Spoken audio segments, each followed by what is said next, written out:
Howdy Neighbors, David here. And today on Boondock Stallions, we are finally here for my Halloween party horror movie trivia live stream.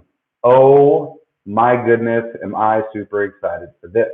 So, to get things started, what we're going to do is we're going to go over the rules. Anybody can enter, anybody at all, no matter what your age is. There are going to be 3 top prizes. First prize is going to be $50. Second prize is going to be $25, and third prize is going to be $10 paid out by me. YouTube is in no way responsible at all for any of the winnings. And if only one person plays, guess what? That one person who plays and answers the one question is going to win all of my money. Like all $85 in prizes will be paid directly to you. We can talk after the show through email to see if we're going to use Cash App or PayPal or Facebook Pay to see how that's going to go down. So while we wait, before we get started, happy Halloween. I mean, right? It's Halloween. And I mean, if nobody's viewing this, if y'all are all out trick-or-treating, do it. Have fun, have a blast, enjoy yourself. And for those of you couch potatoes who are sitting at home not enjoying the Rona, welcome. Happy to have you here. I'd like to give a shout out to Mr. Tom Savini and tell a story about a picture that I usually have on my wall here that's not actually very visible. About maybe 5 or 6 years ago, I was at Texas Frightmare Weekend up in Dallas, and I was in the restroom waiting for a urinal, standing in line, and there's a man at the urinal. Obviously, it's a bathroom. And when he turns around, it's Tom Savini, like the Tom Savini, the legendary makeup artist that's done everything. And I wasn't about to let an opportunity like that go. I figured one day I might have people to tell this story to. And so I said, "Excuse me, Mr. Savini. Hi, big fan. I know this is completely inappropriate bathroom etiquette, but could I snap a photo?" He looked at me, thought about it, and said, "Yeah, absolutely." So this is my Tom Savini photo in the bathroom at the Dallas airport for Texas Frightmare Weekend. And I had it autographed when I went back a year later. He remembered me because nobody does that, like, ever. It's just me. It's a bit creepy. I'm a little weirded out by myself. Also, if you haven't, when this is over, go check out my Ed Gein documentary. It's about the Texas Chainsaw Massacre and debunking that whole legend, because I can't stand it when people think that the Texas Chainsaw Massacre actually happened in Texas, because I'm a Texan. So I'm ready to get started. If we don't actually have anybody that's going to play tonight, I'll just hang on to my money. Trust me, I have no problem with that at all. I will be excellent to myself and party on, if you feel me. And so if we have anybody playing, go ahead and hit the comments so that I know that you're here. And like I said, if it's just one person, guess what? You, sir, are going to be my one person.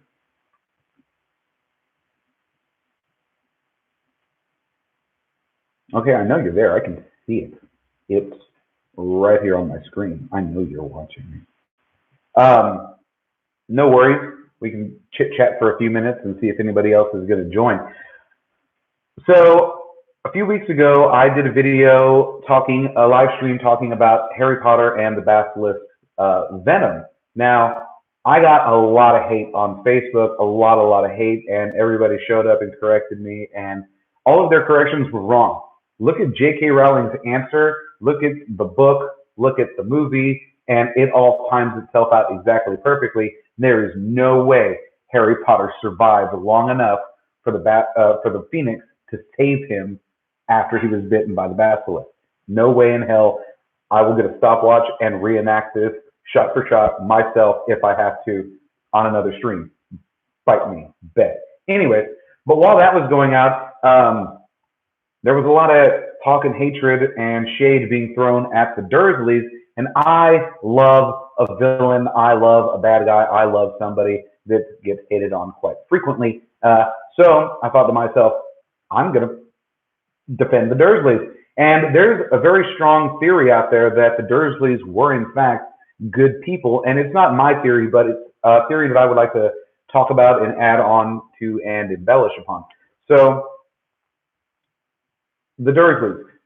Scratch that. Let's forget about the Dursleys. Let's look at Harry Potter. Harry Potter himself, as we know from Harry Potter and the Deathly Hallows, is one of Lord Voldemort's Horcruxes. He's an unintentional Horcrux, but he's a Horcrux nonetheless.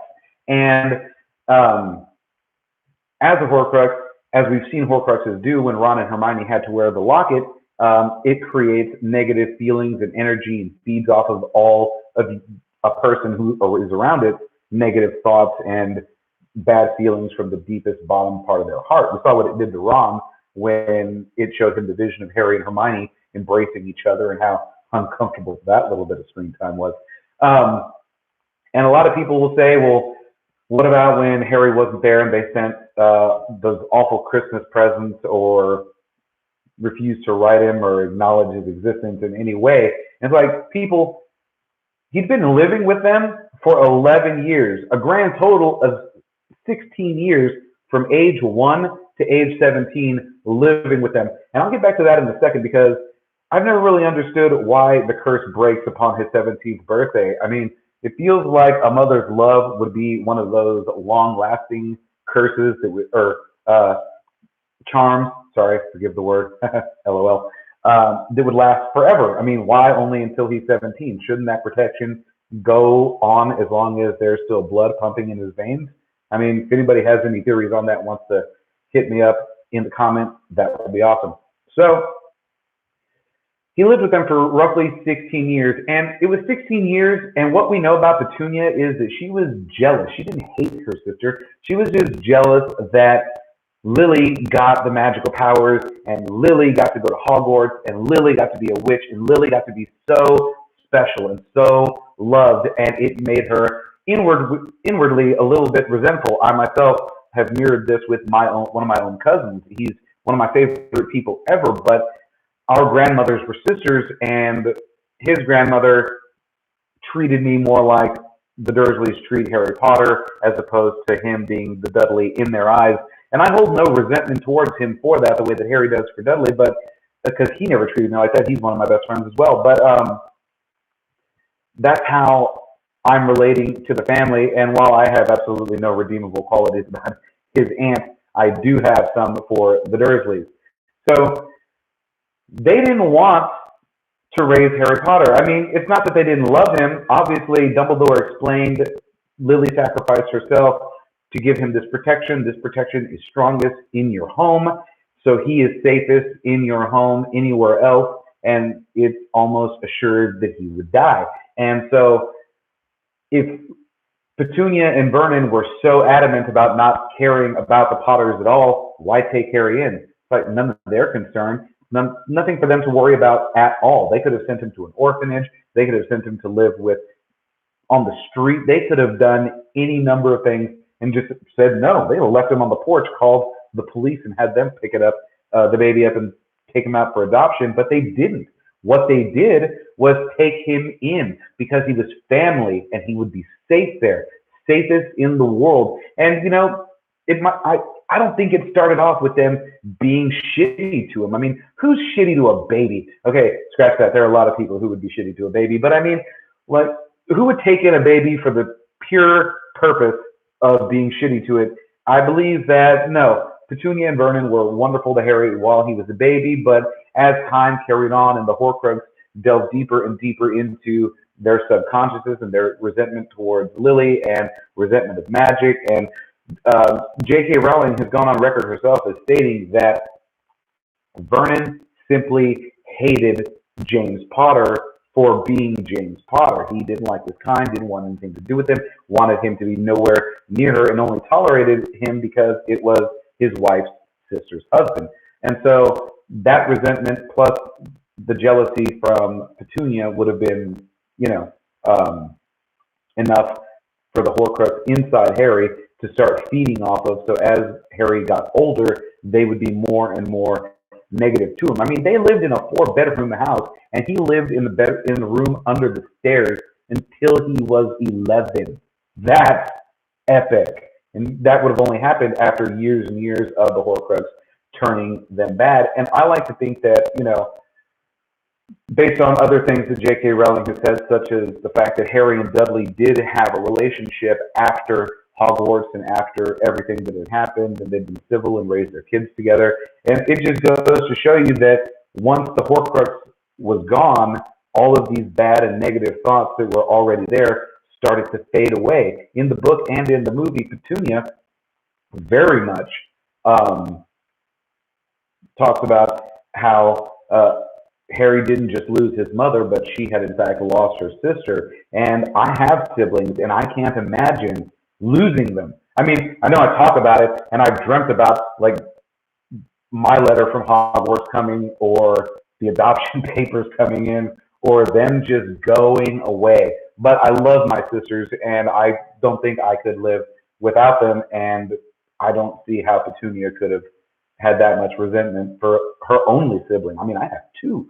So, she only had the one. I imagine the two of them had a very close bond because me and my sisters are very close. And we're like a million years apart. My sisters are old. Oh my God, they're so old. I'm the baby of the family. I'm youngest by 8 and 12 years because they're so fucking old.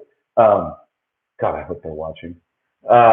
So I can see Petunia missing Lily very, very much and loving Lily very, very much. And so that's most of my defense for the Dursleys. I think that they are 100% redeemable, and I feel that if Harry hadn't had that Horcrux on him for the entire time that he lived there, they wouldn't have been so bad. And there are a lot of people out there who are like, what about everybody else that was around Harry Potter? They didn't act negatively towards the Horcrux. They didn't do this. They didn't do that. But here's the thing. None of them wanted to hate Harry Potter. Oh my God. I have an alarm going off. I am so sorry.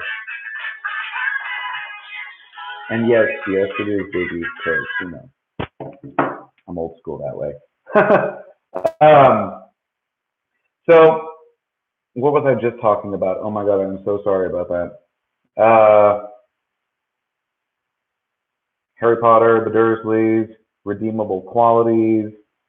Oh, right, Harry's friends. Everybody in the wizarding world loved Harry Potter. They'd spent the last 10 years listening to the legend of the boy who lived, the one who defeated the Dark Lord and sent he who must not be named away allegedly forever. He was a hero. He was a legend. He was like God status. Of course, they were all going to have loving, positive feelings for him, and Voldemort couldn't tap that. Digging into what the Dursleys' already pre-existing resentments was going to be easy, but all of the rest of the wizarding world wanted to be his friend, except for obviously Snape, who I love Snape. Okay, so it's been 13 minutes, and of the two people I have viewing, you guys are not commenting that you want to do horror movie trivia, and that's awesome. I mean, it's totally cool. This was a first event. I saw how it goes. Next year, I'll plan better. I am happy that I got to get my defense of the Dursleys out. I'm probably going to have to retitle this live stream to live stream defending the Dursleys and watch it get hated on Facebook. I mean, they are going to hate it. It's insane how much people hate the Dursleys. And I understand why. They're painted as villains. They're supposed to be the negative part of Harry's life in the book, and everything about them that you've read and you know is not showing them in the best of light. So I'm going to hold on to these trivia questions because I'm probably going to do this again next year. I'm not a go out and party kind of guy. I'm a stay at home and watch scary movies kind of guy. And so I'm probably going to do this again next year. I can save all of these questions for the next Friday the 13th. Ooh, we've got a Friday the 13th coming up in November. So that's like in 2 weeks again. So let's try a Friday the 13th one in 2 weeks. Thanks for coming out, everybody. I hope you enjoyed my defending the Dursleys and my Tom Savini story, because my Tom Savini story is awesome. Oh, you know what? Let's also throw in a Puppet Master DVD box set review, because if you do remember, I posted my first unboxing when I signed up for the Full Moon streaming service. You sign up for the whole year, and Charles Band, bless him, gives you every single Puppet Master movie in a box set on Blu-ray, absolutely for free. And so I'm going through it. It's what I've been watching all month long. I've gotten through to Retro Puppet Master, and I think I've only got maybe 5 more left in the box set. And plus, there's a lot of bonus features. So at the very beginning of the second Puppet Master, Charles Band gives it his own little personal intro, and it's so old that he shows his original intro as Charlie Band. But then he talks about how he just transferred all of the Puppet Master movies to Blu-ray for the first time. Some of them he'd never seen in this good quality before when they came out on his own personal theater, on DVD, on VHS. Never has the quality been so beautiful. And then I watched them, and that's true. You know, my entire life, I've watched the Puppet Master movies and loved how there were no strings. I truly believe that it was stop motion animation. I didn't know that it was actual puppets and wires and marionettes as they're supposed to be, because you don't see the strings. Well, guess what, ladies and gentlemen? The video is so fucking clear, I can see all of the strings. I was watching the movie like, what the hell is that? Pause, rewind. It's the strings. Awesome. I mean, and so what? The movies are still awesome. I don't care if I can see some strings. They're still scary. They're still terrifying. On a side note, the very first time I watched Puppet Master 2 was probably right after it came out. I was about 8 or 9, and in the movie, the tumbler, the guy with a little drill on his head, goes and burrows into a guy's head and pulls his brain out while he's asleep. And later on, Leech Woman sneaks onto a farm while the farmer and his wife are asleep, sits onto the bed, cuts into the farmer's skull, and starts pulling out his brain matter as well. And because of this imagery and me being so young, I put it into my head that, oh man, if I fall asleep on my back, things are going to crawl on me and dig into my brain. And I've slept on my stomach every day since then for the last 28 years. That is a long time to be sleeping on your stomach. I can't fall asleep on my back. It's ridiculous. Anyways, that's all I got for you. Happy Halloween. Be safe. Be excellent to each other. And party on, dudes.